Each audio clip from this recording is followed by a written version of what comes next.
verse, I think, for all of what John brings in his letters is right at the start of the letter. Which is, it's always nice when you feel like the thing that probably sums up what you've understood in the letter is at the start, because almost certainly they tell you what they're going to say at the start of the letter. So if you're ever reading a New Testament letter and you're like, like we read a chapter a day and you're in the middle of a letter and you think, hold on a minute, what's this all about? If you just jump back to the first chapter, nearly always you'll get a nice summary verse of what they're saying for the whole of the letter. So, Lara, you're going to read this to us, aren't you? The first few verses of the first letter of John.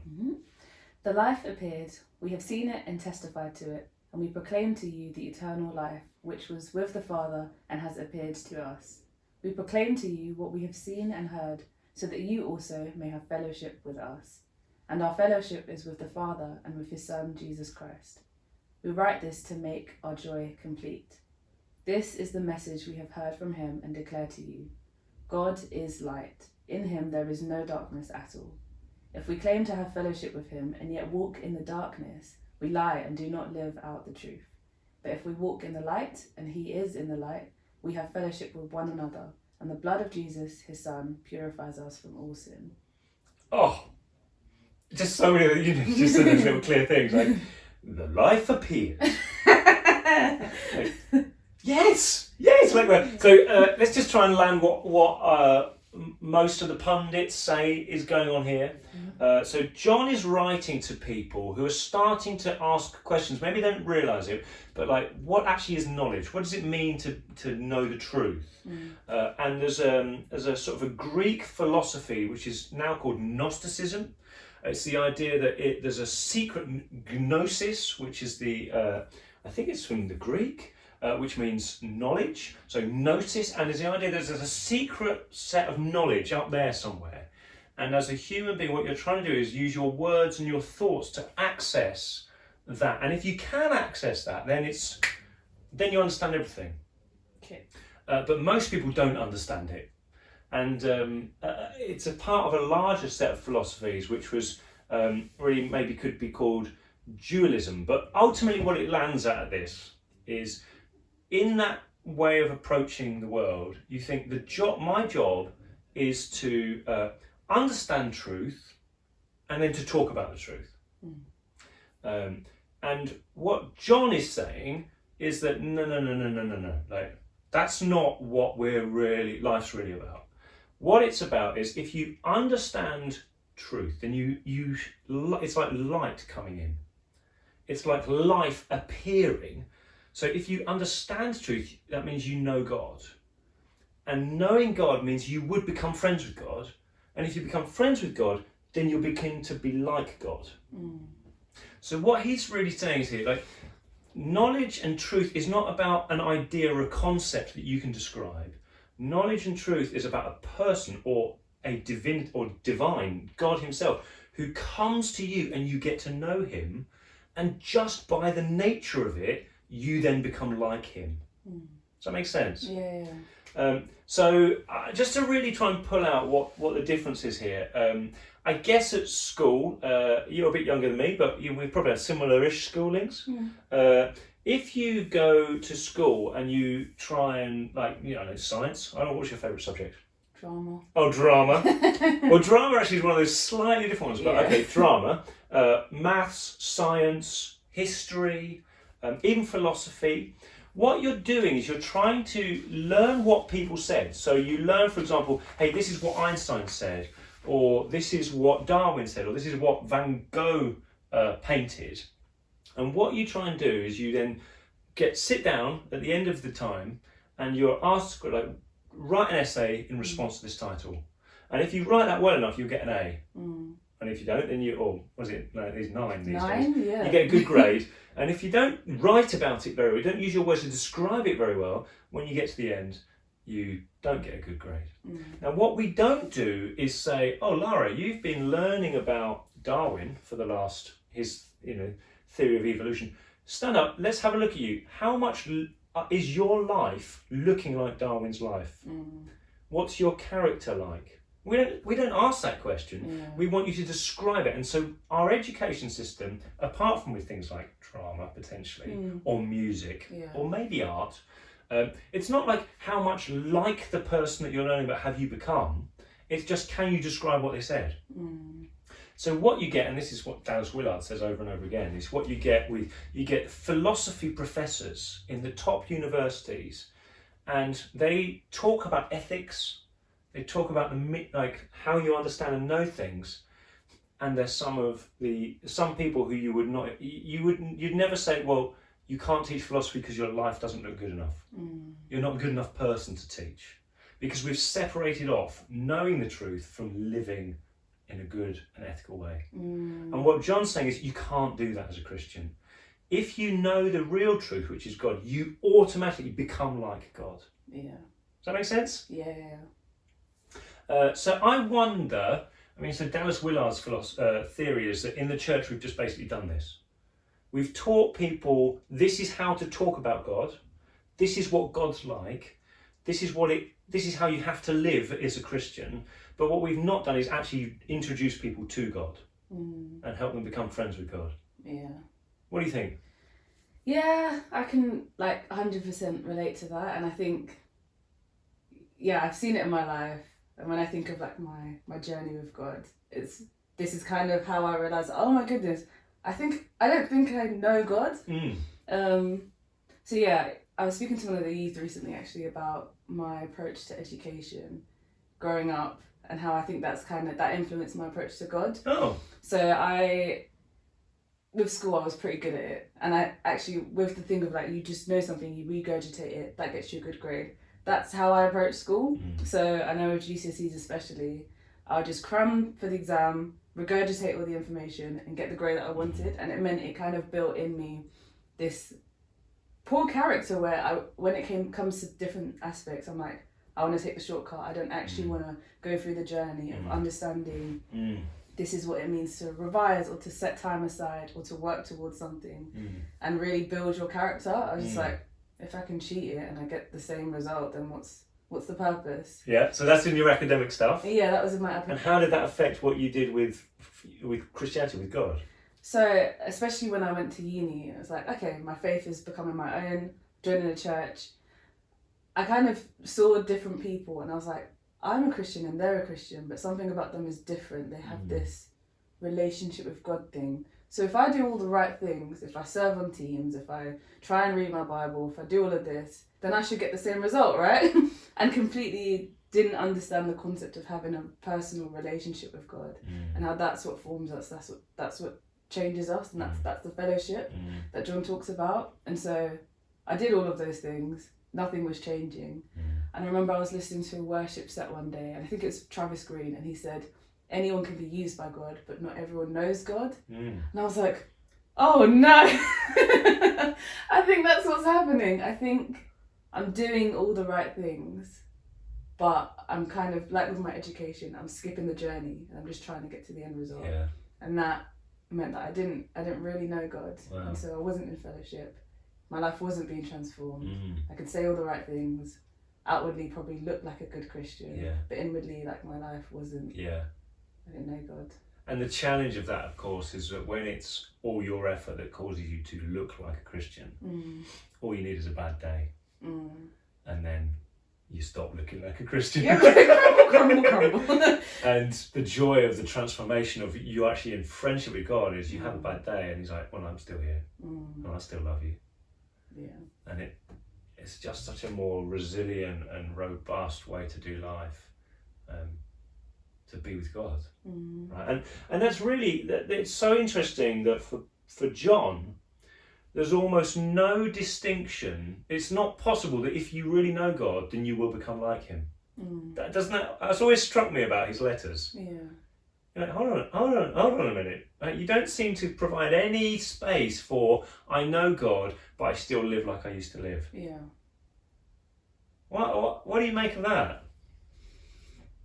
I guess it's as you walk with God, the way that you'll view the world and the way that you the peace that you carry means that everything that you approach, every interaction you have will be different. Even something like, what am I supposed to do with my life? And that pressure of should I do this? Should I be this? when you walk with God and you know that you're secure, that your future and like your life is in His hands, that takes off so much pressure. And so like we had the Leadership Essentials course, and it was about calling. And I remember when I first started a relationship with God, I was like, what's my calling? What's my calling? What's my calling? What is it that I'm meant to do? And still had that like almost that mentality of there is one thing other than like to worship God and to live with Him. There was like one thing that He's got in store for me, and that's that. And there was such a huge pressure, and it was like a good ability to reflect. And actually, the last 3-4 years of my life walking with God, I don't think there's a time where God specifically said, "This is exactly what you're going to do for the rest of your life." But just being with Him, like He's leading that, and there's a peace, and that's what John says. That's what we do. We're called to know God and be in fellowship with Him, and all else follows. Yeah. And there's so much security, isn't there, in that space when you live it out that way. I mean, even as you're talking, thinking, isn't it a strange thing? I've done exactly the same as you. Like, tell me my calling, tell me my calling. And it's like, it's called calling, as in He says it to you. And if you're like trying to force something from God, that's so exhausting. Yeah. And actually, calling, the whole point of it, God initiates it, He speaks it, and as John said, the life appeared.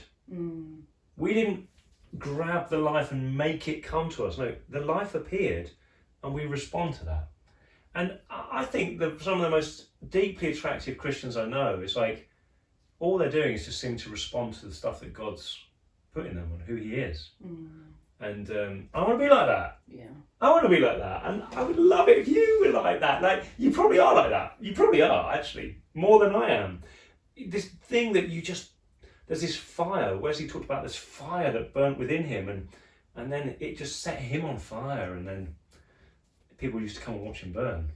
That's his phrase. I love that. So just bringing in another guy who I've just been reading about recently, Soren Kierkegaard, 1840s and 1850s. I mean, just to illustrate the flip side of it, which John also goes here. So this is sort of, if you say you walk with Him but don't live like He does, then you're denying the truth and it's not in you. All this stuff is what Soren Kierkegaard really became a prophetic voice to the Danish Christian culture of the 1840s and 1850s. And what he really said was that all of you guys say you're Christian. You all say, oh, we're a Christian nation. You think that just because you've been born Danish, you are a Christian. But all your Christianity is outward. It's all this just pretending. You're pretending to do things. You're saying, you talk nicely and you make a big show of, I give this to charity or do this for these people. But actually, there's no Jesus in your faith. And he railed, like really, he probably almost hated that Christianity that was what he called all outwardness, and he yearned, would you get inwardness, what he called inwardness in Danish, which I don't speak. But it's all about, do you in your heart really know God? And the spiritual formation thing that's flowing through the church in the West at the moment is all about, do you really know God? Isn't it? Build a life where you really know God. And I just think that there is this freshness in these letters from John. Fellowship with the Father and the Son. So I just wonder, you are an experienced and fantastic youth pastor. What do we do with somebody? If somebody comes along to us and they're like, I want to be a real Christian, what are the things that we can do or help them with to get this kind of what Kierkegaard would call inwardness, like this real relationship with God that causes the change rather than just trying to be, or outwardness? Yeah, what would you do? I guess walking alongside someone is a good start. I think if I look at my life and I look at different people who have helped me along the journey, some of the walk with God is realizing that you don't have to perform necessarily, and having people alongside you, like, they're a Christian, they love Jesus, and that person's a Christian, they love Jesus, and that person's a Christian, they love Jesus, and being in that environment where you see how people are living with the Lord, I think that's helpful. Yeah. And then also there are the spiritual disciplines of like spending time with God, and learning to hear His voice, and walk it just learning how to be in relationship with God, and putting that time aside. As you do that, I think naturally there'll be stuff that comes up that you're like, well, I prefer to do this than this. Okay, why is that? What position does that hold in your heart? And you start to unpack all the different, if your heart is a house, like all the different things that are filling up our heart and where we haven't made space for God. And I think that when we make space for God in our heart, he is there. Like when we make ourselves available, He shows up. So I think through conversation and I guess mentoring, discipleship, that's where you really start to unpack, okay, well, God is always available. He's always here. But He wants your heart, not just your mind. And making that link and that bringing clarity to that, I think is cool.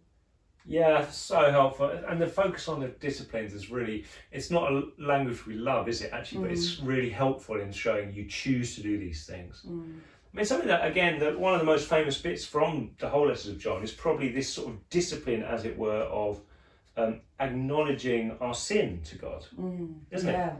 So if we confess our sin, He is faithful and just. And this is amazing. Like, we confess our sin. Can you find it? I'm trying to find it. Yeah, I think, yes. 1 John 1, 8. If we claim to be without sin, we deceive ourselves and the truth is not in us. If we confess our sin, He is faithful and just and will forgive us our sins and purify us from all unrighteousness. And it's this sense that actually confession is one of the most liberating things because God actually responds to it. Yeah. I used to think confession was mainly about me not feeling guilty anymore. Oh God, I've done this, I'm so sorry, I'm so glad that's out in the open. Yeah.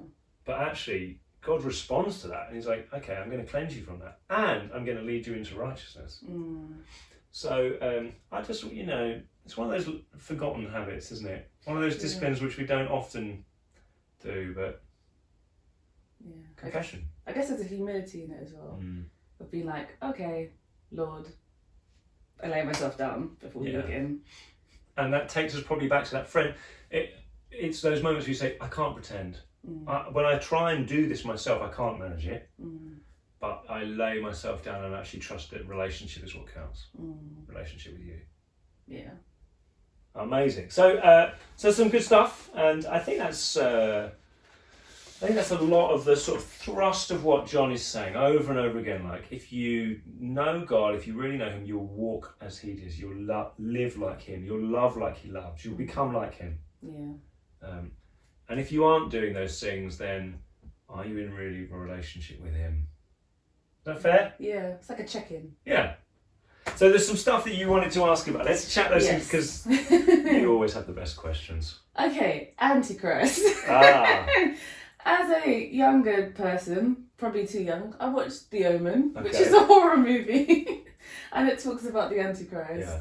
And somewhere in my childhood, I also read the Left Behind books, which Okay. also talks about the Antichrist. Yeah. But here it talks about the spirit of Antichrist and Antichrists. So is there a difference? Is there a distinction? How much of what I've read and watched is just fiction? All of it. Okay, cool. I've not watched The Omen actually. I don't know. It's about a kid called Damien, right? Yeah, he's got like 666 on his forehead or something. I've never seen the film. I've never trusted anyone called Damien fully. I always have that slight suspicion. It's like, there the Antichrist. This is really... No. That's not... You're putting words in my mouth. That's not what I mean. Just, it was a little silly joke. Just a silly joke. Yes. So, I mean, this is, I think, actually, this chapter in 1 John is one of the clearest you get in the whole of the New Testament about what do we mean by the end times and what do we mean by the Antichrist. So, actually, the translation of the NIV doesn't show us this very clearly, but we have in, is it 1 John chapter 3? 2. It's 1 John chapter 2. It says in verse 18, "Dear children, this is the last hour. And as you've heard that the Antichrist is coming, and even now many Antichrists have come." Okay, so that word, the last hour, there in the Greek is eschatos, which is end times. So what it should say is, dear children, these are the end times. So John is telling the church, as Peter did exactly the same thing, and Paul in slightly different language, and the writer of Hebrews in slightly different language, but all of the New Testament writers said the same thing. The end times began when Jesus died. Yeah. There is no end times in the future that we're going to enter. We are in the end times. And we have been in the end times ever since Jesus died and rose again. These are the end times. And what in the Old Testament, especially in the book of Daniel, was promised in the end times, in the last days, was that there would be a spirit would rise that would deceive and turn those who are complacent against God and cause them to deny the faith. So it's from the prophet Daniel. So this is what the idea of Antichrist is developed from. It's going to become something that is going to fight against the people of God in these end times. And so what you see John doing is saying, look, let me explain this to you, God. This spirit is now called the Antichrist. It's against the Anointed One. And it's against not just him as an individual, Jesus, but against his people, who is now the church. And so the Antichrist is a term used by the New Testament writers to refer to the spiritual force that's seeking to destroy the faith and the faithfulness of Christians. Okay.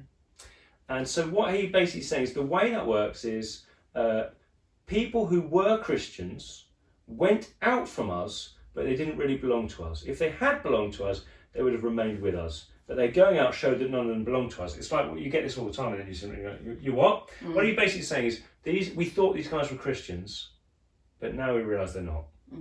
And because of what they're doing. What are they doing? And then it really, as clearly as you can ever get, who is the liar? It is whoever denies that Jesus is the Christ. Such a person is the Antichrist. So if you have somebody and you think, hey, they're a Christian, hey, I know they've always, they're a preacher, they've been in church with us, and they start denying that Jesus is the Christ, the Anointed One, they are speaking on behalf of this spirit. They probably unwittingly, they're not our enemy. We know, Paul says, our enemy is the one that sits behind them. But they're saying the words and they're being used as a tool by this spirit. And ultimately hates God and hates his people. Now, just to really land this, because what what John is saying here is that it's that they deny that Jesus was the life appearing.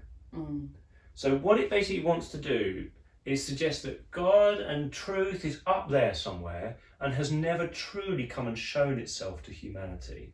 So it doesn't really matter how you live. Because all it matters is you can say the right things when you're asked. You can regurgitate what you've learned. You can speak truth, but then you can live however you want. So that is the spirit of Antichrist. Does that make sense? That makes sense. So it fits perfectly with what he's saying, because no. If you do that, then you don't actually know God. You've been caught by the desires of the eyes, the desires of the flesh, and the lust of the eyes, the lust of the flesh, and the pride of life, or the desires of this earth, and the pride of your desires of your stomach, and the pride. So you get captured by this spirit, and it takes you to live in a way that isn't like Jesus. So really, John doesn't want to make like this, backing track. What's the Omen music? It's like some tubular bells kind of thing, isn't it? There's no big thing behind the Antichrist. It's like it's just when there is a sense that, hey, it doesn't matter how you live as a Christian. Oh, it's not really about this world. It's just as long as you can confess the right stuff, then you're okay. That is something that's taking you away from God. Yeah. Does that make sense? That makes sense. So it's kind of as simple as Antichrist. Yes, and often the subtlety of it isn't that they say, no, don't believe in God. It's to say, yeah, by all means believe in God, but it doesn't really matter, but it doesn't really matter how you live. It doesn't really matter that you really know God. It doesn't really matter that you're living like God. That's the subtlety. And that's dangerous. And that's really, it's difficult sometimes to bring that up. Because if someone's like, no, I believe in God, how do you navigate being like, well, you're kind of denying Jesus in every other aspect of your life. So there's a guy called Jay Pathak who now is the national director of Vineyard churches in the USA, and the question that he used to be like, I'd say, so if he was here, what do you think he'd say to you right now? And you can tell by the answer that somebody gives whether or not they really do know God. Oh, what do you think he'd say to you right now? Or another question he asks people who's like, what have you just been really loving about him in the last month? Like, what is just the thing about God that you just, I love this about you, God. And if they look at you like, what are you talking about? You think, oh, okay, let's help them get to know God. So the Antichrist are not our enemies. Yeah. We don't have to be afraid of them. They're actually people to be reached out to and drawn in and say, come on, come to know Jesus. If you refuse to know him, then I don't want you spreading this influence within these guys because you're going to take them away. But you're not my enemy. That makes sense? Yeah. So that's the Antichrist stuff, end time stuff. Wise old John brings a lot of clarity. What's the takeaway for you from these letters? What is the takeaway? Well, what we've ended on, loving others like Christ has loved us. That we can look to Christ, and it's all about our fellowship with him, and from that place everything else flows. Yeah. And that there are many antichrists. Oh, what a jolly way to finish. I think with all these things, right, we get to the point where clarity can sometimes almost jolt back. Yeah, jolts you. But like a trip to a good doctor, when they say, this is what's wrong, I go to my doctor and says, you're getting a bit fat. So you're a bit like, oh. Ouch. But at least it's helpful, you kind of know. And so John is saying, look, watch out for people like this. And if you claim to follow God, but you don't actually live like God, then maybe you don't know God. Ouch. But okay, so you're telling me what to do. Love God, get to know God, have fellowship with God. The life has appeared and you can interact with him. So maybe you pray for us as we finish. Yeah. Yeah, Lord, we thank you so much for your word, and we thank you so much for the wisdom that is in your word, and this almost mirror that you've given us to be able to look at our lives and to reflect. And Lord, we just pray that whoever is watching or listening and is reflecting and wants that deeper fellowship with you, to really know you and to be in relationship, not just to know you head knowledge, but heart knowledge. Lord, we pray that you would help us to know you, help us to spend time with you, to confess to you, and to uphold everything that you've got for us. And yeah, just bless the rest of this amazing journey that we have with you, Lord. In Jesus' name.